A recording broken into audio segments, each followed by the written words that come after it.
નમસ્કાર મિત્રો, તો સ્વાગત છે તમારું દેવ ન્યૂઝવાલા ચેનલમાં। તો મિત્રો, મહિલા T20 વર્લ્ડ કપ 2024નું શેડ્યુલ જાહેર કરી દેવામાં આવ્યું છે। તો મિત્રો, આપણે આ વિડીયોમાં જોઈશું કે ભારત અને પાકિસ્તાન વચ્ચેની મેચ ક્યારે રમાશે। તો મિત્રો, વિડીયોના અંત સુધી જોજો અને વિડીયોને આગળ વધતા પહેલાં વિડીયોને લાઇક કરજો અને ચેનલને સબસ્ક્રાઈબ કરવાનું ભૂલતા નહીં, તાકી રોજ તમારા સુધી આવી ન્યૂ અપડેટ આવતી રહે। તો ICCએ મહિલા T20 વર્લ્ડ કપ 2024નું શેડ્યુલ જાહેર કરી દીધું છે।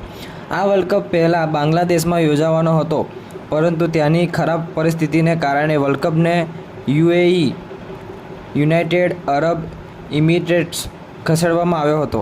આ ટુર્નામેન્ટના મેચ શારજાહ ક્રિકેટ સ્ટેડિયમ અને દુબઈ આંતરરાષ્ટ્રીય ક્રિકેટ સ્ટેડિયમમાં રમાશે।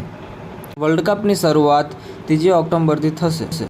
તો મિત્રો, ભારતીય મહિલા ટીમની પહેલી મેચ 4 ઓક્ટોબરે ન્યૂઝીલેન્ડ સામે થશે, જ્યારે ભારત અને પાકિસ્તાન વચ્ચે 6 ઓક્ટોબરે મેચ રમાશે। આ વખતે ICC મહિલા T20 વર્લ્ડ કપ 2024માં કુલ 23 મેચ રમાશે।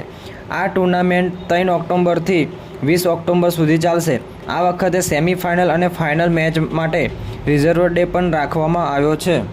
તો મિત્રો, આપણે આગળ વાત કરીએ તો આ વર્લ્ડ કપમાં કુલ 10 ટીમો ભાગ લઈ રહી છે, જેને 2 ગ્રુપમાં વિભાજિત કરવામાં આવી છે। ગ્રુપ એમાં ઓસ્ટ્રેલિયા, ભારત, ન્યૂઝીલેન્ડ, પાકિસ્તાન, શ્રીલંકાનો સમાવેશ કરાયો છે, જ્યારે ગ્રુપ બીમાં બાંગ્લાદેશ, ઇંગ્લેન્ડ, દક્ષિણ આફ્રિકા, વેસ્ટ ઇન્ડિઝ, સ્કોટલેન્ડની ટીમ સામેલ છે।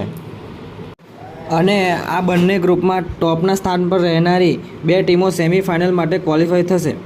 સેમીફાઇનલ મેચ અને ફાઇનલ મેચ 20 ઓક્ટોબરે દુબઈમાં રમાશે। તો મિત્રો, વિડીયોને લાઇક કરી, કોમેન્ટ કરી, ચેનલને સબસ્ક્રાઈબ કરવાનું ભૂલતા નહીં। જય હિન્દ।